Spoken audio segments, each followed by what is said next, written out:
Hi guys, welcome to my channel মা কিষান। আজকে আমি গোবিন্দভোগ চাল দিয়ে পায়েস বানাবো। আপনারা সাথে থাকুন কীরকম করে পায়েসটা বানাই।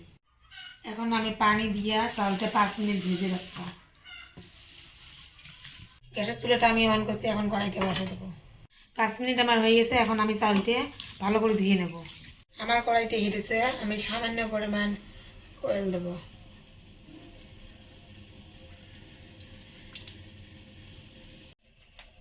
এখন আমি নারকেল কুচিটা দেব, আদা তেজপাত দিয়ে দেবো,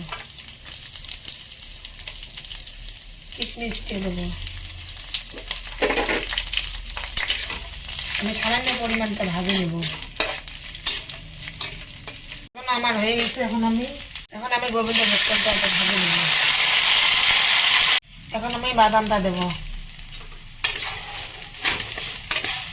আমার চাল ভাজানো শেষ।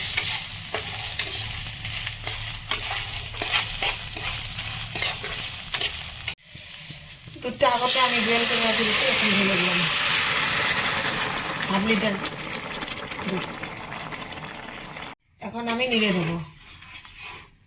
এখন আমি এলাচ দেব। চালটা আমার হাফ ফোটানো হয়ে গেছে। এখন আমি চিনি দেব, 1 কাপ পরিমাণ চিনি দেব।